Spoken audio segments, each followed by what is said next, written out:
म्हणतात ना, काही किल्ले फक्त इतिहास घडवण्यासाठीच निर्माण होतात आणि हा जलदुर्ग त्याचं जिवंत उदाहरण आहे. हजारो शत्रू आले, अनंत प्रयत्न झाले, पण तरीही हा किल्ला कधीच कुणाच्या आधिपत्याखाली गेला नाही. असं कोणतं रहस्य आहे या किल्ल्याच्या अभेद्यमागे? आजच्या ब्लॉगमध्ये मी आपल्याला घेऊन जाणार आहे ह्या अजिंक्य जलदुर्गाच्या अद्भुत सफरीवर. जय शिवराय मित्रांनो, आज आपण आलो आहोत त्या किल्ल्यावर जो इतिहासाने दुर्दैवी ठरवला. जंजिरा किल्ला महाराष्ट्राच्या मातीत असला तरी हा एकमेव किल्ला आहे जो छत्रपती शिवाजी महाराजांच्या चरणस्पर्शाने पावन होऊ शकला नाही. दुर्दैव असं की महाराजच नव्हे तर छत्रपती संभाजी महाराज, थोरले बाजीराव, वीर संताजी धनाजी यांनीही अपार प्रयत्न करूनही हा किल्ला जिंकता आला नाही. एवढा अभेद्य, एवढा अजिंक्य होता हा जलदुर्ग. तर चला या ऐतिहासिक प्रवासाला सुरुवात करूया, पुण्याहून जंजिराकडे.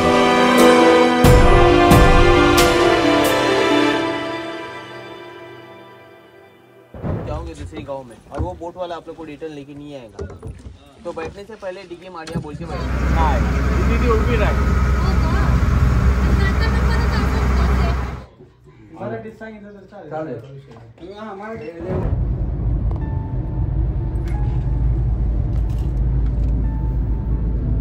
नमस्कार मित्रांनो, तुमचं पुन्हा एकदा स्वागत आहे आपल्या चॅनलवर. तर आज आपण समुद्रातलं अशा एका आरमाराला व्हिजिट करणार आहात जे खूप प्रसिद्ध आहे, खूप भक्कम आहे. तर अशा प्रकारे आपल्या ह्या व्हिडिओची सुरुवात झाली पुण्यातून. अर्ली मॉर्निंग निघालो. आता सध्या प्रवास चालू आहे घाटातला. खूप भारी वाटते आणि ह्या ट्रिपमध्ये आम्ही कोकणामध्ये जातोय. दिव्यागर वगैरे व्हिजिट करण्याचा आमचा प्लॅन आहे. तर तसा तेही व्हिडिओ तुम्हाला पाहायला मिळेल. आणि आज आम्ही मुरुड जंजिरा बघण्याचं ठरवलंय. तर चला आज आपण मुरुड जंजिराची सैर करूयात. आणि चॅनलवर नवीन असाल तर सबस्क्राईब करायला विसरू नका. चला आजच्या व्हिडिओला सुरुवात करूयात. तर अशाच थरारक अंदाजात आमच्या भन्नाट ट्रिपला सुरुवात झाली. पुण्यापासून अवघ्या 170 किलोमीटर अंतरावर असलेल्या दिघी पोर्टकडे आमची गाडी तामिनी घाटाच्या वळणदार रस्त्यावरून झोकात निघाली. उन्हाळ्यात कोकणचा सागर किनारा म्हणजे एक परिपूर्ण विश्रांतीचं ठिकाण. यंदाही 2 दिवसाच्या सहलीसाठी दिव्यागारला जाण्याचा बेत ठरला. पण यावेळी एका खास ट्विस्टसह अजय अजिंक्य मुरुड जंजिरा किल्ल्याच्या भव्यतेचा अनुभव घ्यायचा आणि मग दिव्यागारच्या शांत किनाऱ्यावर विसावायचं.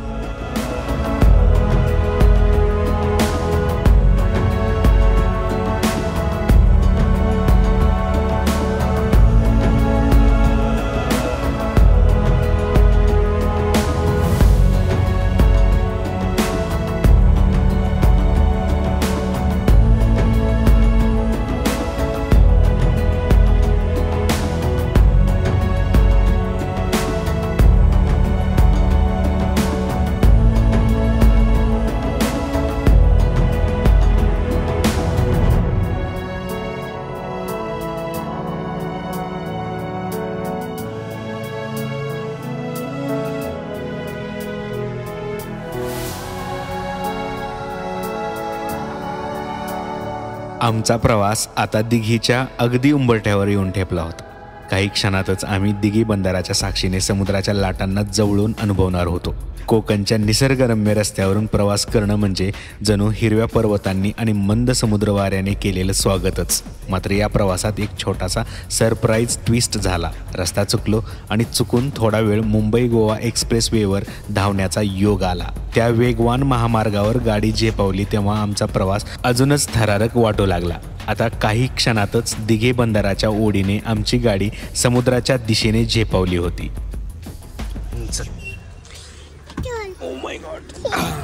तर अशा प्रकारे मित्रांनो प्रवास झाला. मस्त छान बरं वाटलं. ऊन पण वाढले आणि आम्ही आता पोहोचलोय दिघीच्या या बंदरावर. गाडी पार्क केली इथे आणि आता लवकरच एका जेट्टीमध्ये जातोय जंजिरा पोर्टकडे. चला.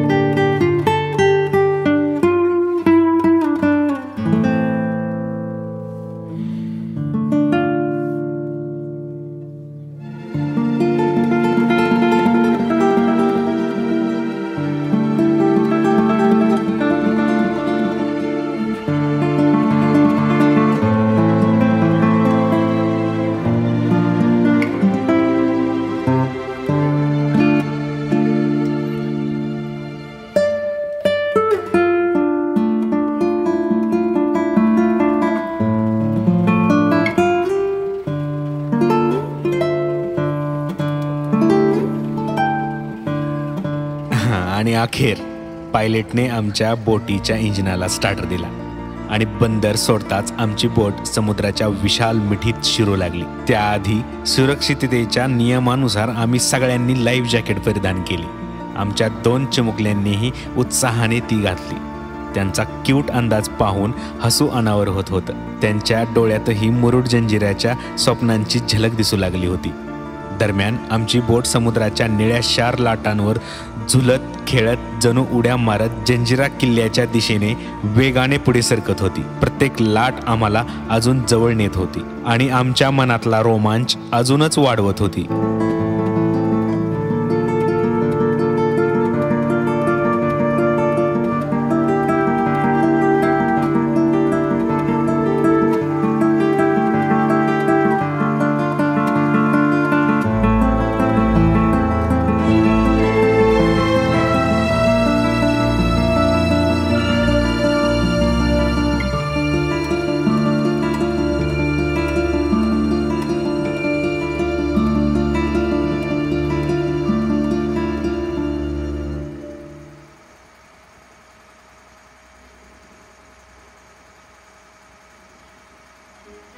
दिघी बंदर खाडीच्या एका कोपऱ्यात असल्यामुळे तिथून मुरुड जंजिरा किल्ल्याचं दर्शन होत नव्हतं. पण जसजसं आम्ही समुद्राच्या खोल गर्भात पुढे सरकलो तसतसा तो भव्य अभेद्य किल्ला आमच्या नजरेसमोर उलगडू लागला. क्षणभर मन स्तब्ध झालं. इतक्या वर्षापासून ज्या किल्ल्याचं नाव फक्त ऐकलं होतं तो आज समोर उभा टाकलेला पाहून उत्सुकता शिगेला पोचली होती. माझी आठवण मला मागे घेऊन गेली. 7वीत असताना तब्बल 17 वर्षापूर्वी मी या किल्ल्यावर आलो होतो. वय लहान असल्यामुळे त्या भेटीच्या आठवणी धुसर झाल्या होत्या. आज त्या जुन्या आठवणींना पुन्हा उजाळा देण्यासाठी आणि इतिहासाच्या या जाज्वल्य साक्षीदाराला पुन्हा अनुभवण्यासाठी मी किल्ल्यात प्रवेश करणार आहे. चला.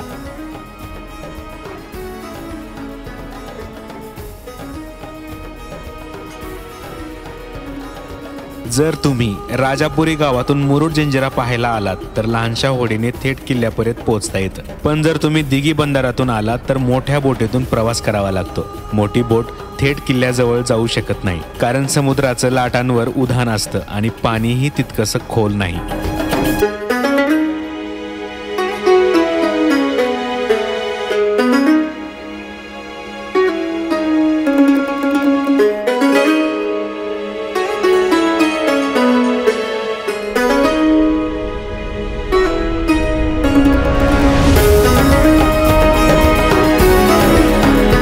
म्हणूनच आम्ही मोठ्या बोटीतून उतरून एका लहानशा होडीमध्ये शिरलो. हलक्याशा लाटांवर डोलत ती होडी किल्ल्याच्या दिशेने पुढे सरकत होती आणि आता काही क्षणातच आम्ही इतिहासाचा साक्षीदार होणार होतो.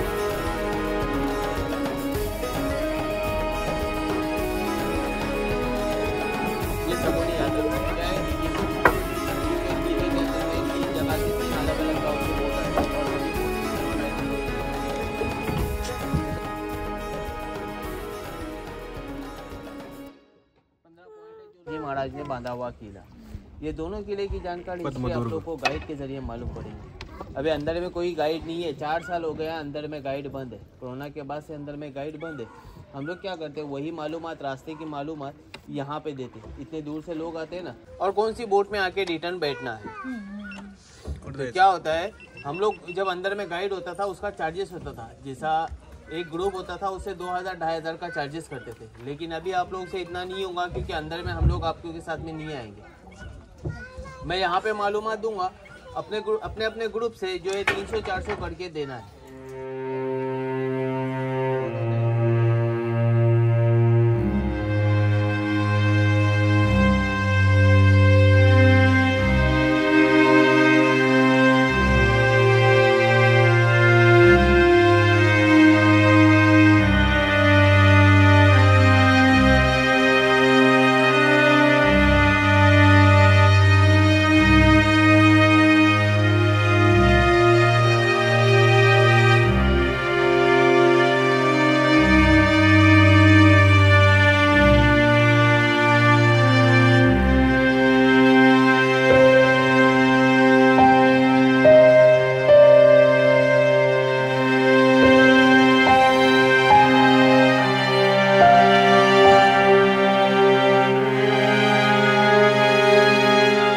आणि अखेर आम्ही या अभेद्य अजिंक्य किल्ल्यात प्रवेश केला.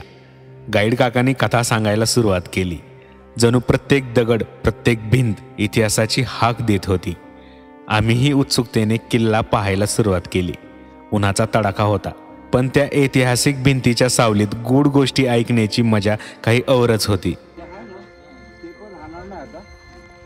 गाडीचे रूट्स होतात ना, ते दगडामध्ये शिरले आहे. हे साठी याची पडझड होत आहे.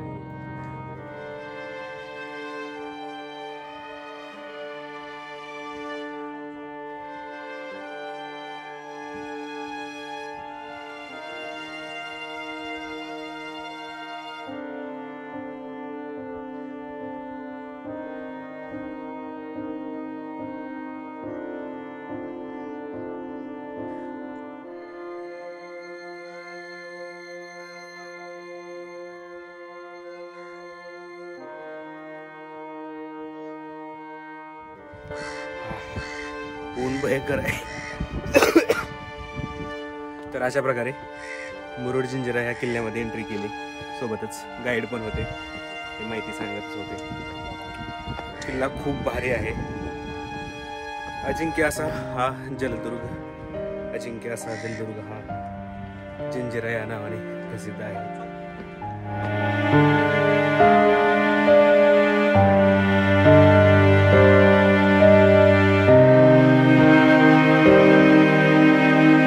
आणि बघता बघता काही मोजक्या पायऱ्यात चढून आम्ही गडाच्या सर्वोच्च शिखरावर पोचलो, जिथे स्वराज्याचा झेंडा अभिमानाने फडकतो आणि संपूर्ण किल्ल्याचे भव्य दर्शन नजरेस पडते. अशा प्रकारे किल्ल्याच्या ह्या टॉपवर येऊन पोहोचलो. हा किल्ल्याचा टॉप आहे आणि अगदी 5 मिनिटातच इथं तुम्ही येऊ शकता. किल्ल्याची उंची तितकी पाहिजे तेवढी नाहीये. भारी आहे किल्ला.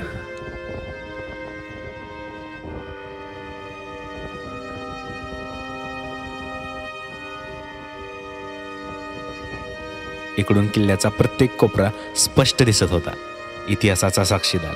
काही क्षण तिथेच मी बसून त्या अद्भुत नजाऱ्याचा आनंद घेतला. आणि आता मोठा क्षण आला होता.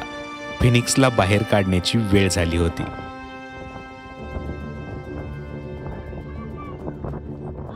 मुरुड जंजिरा किल्ला हा महाराष्ट्राच्या रायगड जिल्ह्यात मुरुड तालुक्याच्या पश्चिम किनाऱ्यालगत अरबी समुद्राच्या लाटांमध्ये अभेद्यपणे उभा आहे. या किल्ल्याचे खरे नाव जजिरे मेहरूब असे असून जंजिरा हा शब्द अरबी भाषेतील जजिरा म्हणजे बेट या शब्दावरून आला आहे. हा किल्ला पूर्णपणे समुद्राने वेढलेला असल्यामुळे त्याच्यापर्यंत पोहोचण्यासाठी फक्त होडी किंवा बोट हेच एकमेव मार्ग आहेत. राजापुरी गावाच्या पश्चिमेस सुमारे 2 किलोमीटर अंतरावर असलेला हा किल्ला समुद्र सपाटीपासून उंच असून तो वाऱ्याच्या आणि समुद्राच्या लाटांच्या तडाख्यात असूनही अद्यापही भक्कम स्थितीत आहे. किल्ल्याच्या भौगोलिक स्थानामुळे तो नैसर्गिक संरक्षण युक्त बनला आहे. त्यामुळे अनेक वेळा हल्ले होऊनही तो अजिंक्य राहिला. या किल्ल्याच्या तटबंदीवर 572 तोफा सज्ज होत्या. त्यातील सर्वात घातक होती कलाल बांगडी, एका झटक्यात शत्रूचा विध्वंस करणारी. छत्रपती शिवाजी महाराजांपासून अनेक पराक्रमी योद्ध्यांनी हा किल्ला जिंकण्यासाठी प्रयत्न केले, पण जंजिरा मात्र अजिंक्य राहिला. इसवी सन 1617 ते 1734 या 117 वर्षांपर्यंत कोणीही हा किल्ला ताब्यात घेऊ शकले नाही. सुरुवातीला मुरुड किनाऱ्यावर राहणारे कोळी चाचे आणि लुटारूंच्या हल्ल्यांना कंटाळले होते. राम पाटील या पराक्रमी कोळी नेत्याने मेडेकोट नावाची तटबंदी उभारली होती, पण हा मेडेकोट देखील कपटाने हस्तगत करण्यात आला. पिरम खान नावाच्या चतुर सेनापतीने आपल्याला दारूचा व्यापारी असल्याचे भासवले आणि कोळ्यांना दारू पाजून बेशुद्ध केल्यानंतर रात्रीच्या वेळी आपल्या सैन्यासह तटबंदी ताब्यात घेतली.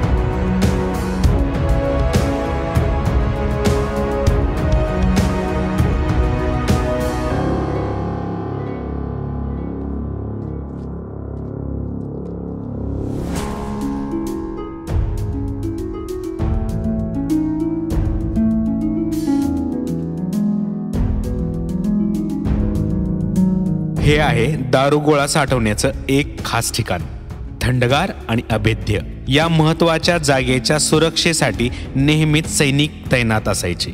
हा किल्ला अजिंक्य राहण्यामागचं खरं गमक म्हणजे उत्कृष्ट रणनीती आणि 572 लहान व 3 मोठ्या तोफांचा भेदक मारा. याच शक्तिशाली संरक्षणामुळेच येथे दारुगोळ्याची सुरक्षित साठवणूक केली जात असे, कारण हीच ताकद युद्धाच्या रणांगणात विजय निश्चित करत असे.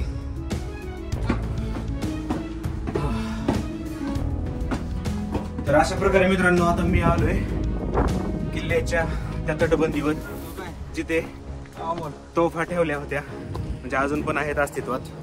किल्ल्याभोवती अभेद्य तटबंदी उभी आहे, सुमारे 40 फूट उंच आणि 15 फूट जाड. या तटबंदीवर तब्बल 19 बुरुज असून प्रत्येक बुरुजावर तोफा तैनात करण्यासाठी जागा ठेवलेली आहे. खास बाब म्हणजे आजही येथे कलाल बांगडी, लांडा कासम आणि चावडी सारख्या ऐतिहासिक तोफा पाहायला मिळतात. त्यापैकी कलाल बांगडी ही एक विशेष तोफ आहे. भारतातील 3ऱ्या क्रमांकाची सर्वात मोठी तोफ म्हणून ओळखली जाणारी ही तोफ तब्बल 22 टन वजनाची आहे. आश्चर्याची गोष्ट म्हणजे पंचधातूपासून बनवल्यामुळे ती कायम थंड राहते, अगदी कडक उन्हात सुद्धा. या तोफेची मारक क्षमता चकित करणारी आहे. 6 किलोमीटर अंतरावरही अचूक मारा करण्याची ताकद तिच्यात आहे. या तोफेच्या गर्जनेने कधी संपूर्ण रणांगण हादरलं असेल याची कल्पनाच थरारक आहे. छत्रपती शिवाजी महाराजांनी असंख्य प्रयत्न केले, पण जंजिऱ्याचा अभेद्य किल्ला त्यांना कधीही जिंकता आला नाही. अखेर त्यांनी जंजिऱ्याला रोखण्यासाठी गडकुंजदेव नावाचा एक भव्य कृत्रिम किल्ला बांधण्याचा निर्णय घेतला. हा किल्ला जंजिऱ्याच्या समोर उभारला गेला, परंतु सिद्धींच्या आक्रमणामुळे हा डाव फसला. 1682 मध्ये छत्रपती संभाजी महाराजांनी आपल्या आरमाराच्या जोरावर जंजिऱ्यावर जोरदार हल्ला केला. समुद्राच्या लाटांसारखा त्यांचा हा प्रयत्नही सिद्धींच्या चातुर्यामुळे अपयशी ठरला. काही स्थानिक सांगतात की जंजिऱ्याच्या तटाखाली एक गुप्त बोगदा आहे, जो किनाऱ्यापर्यंत पोहोचत होता. हा बोगदा आजही एक रहस्य आहे, कोणीही त्याचा ठावठिकाणा सांगू शकलेले नाही. सिद्दी अंबर हा जंजिऱ्याचा पहिला सिद्धी जागीरदार. हे सिद्धी योद्धे मूळचे अबिसिनियाचे, समुद्रावरचे पराक्रमी लढवय्ये होते. त्यांच्या पराक्रमामुळे हा किल्ला तब्बल 330 वर्ष अजिंक्य राहिला. आजही जंजिऱ्याचा अभेद्य तट त्यांची शौर्यगाथा सांगतो. जणू समुद्राची गडगडाटी लाट ही त्यांना सलाम ठोकते. किल्ल्याच्या प्रवेशद्वाराजवळ एक अद्भुत शिल्प आहे. एका वाघाने 4 हत्ती आपल्या पायाखाली दडपले आहेत, तर 5वा हत्ती त्याच्या शेपटीत अडकलेला आहे. हा संदेश स्पष्ट आहे, तुम्ही हत्ती असाल पण मी शेर आहे. या किल्ल्याकडे पाहण्याची हिंमत करू नका. महाराजांच्या अथक प्रयत्नानंतरही जंजिऱ्याने अजिंक्यतेचे बाणेर मिरवले, पण अखेर 3 एप्रिल 1948 रोजी शेवटचा सिद्धी सत्ताधीश सिद्दी मोहम्मद खान याने हा किल्ला भारतीय संघराज्यात विलीन केला.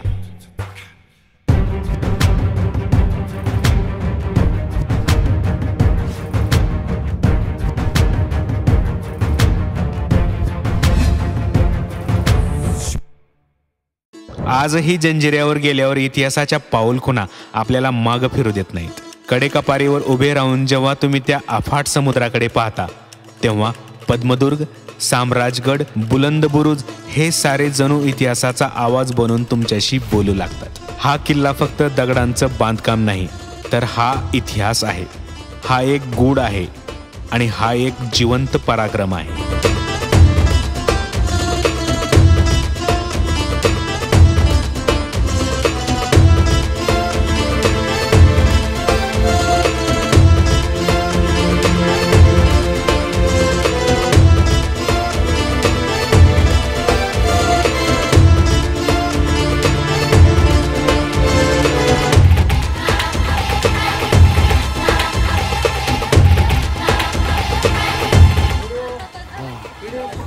तर मित्रांनो, अशा प्रकारे आपला आजचा हा जंजिरा, मुरुड जंजिरा, जलदुर्ग हा व्लॉग तुम्हाला कसा वाटला ते सांगा. भारी एक्सप्लोअर करता आला. वेळ थोडा कमी होता, भयाने आम्हाला अवघ्या 45 मिनिटाचा टायमिंग दिला होता. त्यावेळेमध्ये आम्हाला सगळ्या गोष्टी कव्हर करायच्या होत्या. तरी पण आपण खूप भारी पद्धतीनं आजचा हा मुरुड जंजिरा एक्सप्लोअर केला. तर तुम्हाला हा व्हिडिओ कसा वाटला ते नक्की सांगा. चॅनलवर नवीन असेल तर सबस्क्राईब करायला विसरू नका. चला भेटूया पुढच्या व्हिडिओमध्ये. आणि अखेर जंजिऱ्याच्या ऐतिहासिक पायऱ्यांपासून आमची बोट परतीच्या प्रवासाला निघाली. हा व्हिडिओ कसा वाटला हे जरूर कळवा. आवडल्यास तुमच्या मित्रमंडळीसोबत शेअर करा, जेणेकरून जास्तीत जास्त लोकांपर्यंत हा अनुभव पोहोचेल. आता पुढच्या सफरीसाठी तयार राहा, कारण आपण भेट देणार आहोत कोकणच्या निसर्गरम्य किनारपट्टीवरील एका अप्रतिम बीचला. स्वच्छ, सुंदर आणि मनमोहक दिवे आगार बीच. तर मग लवकरच भेटूया पुढच्या रोमांचक व्हिडिओमध्ये. जय हिंद, जय महाराष्ट्र.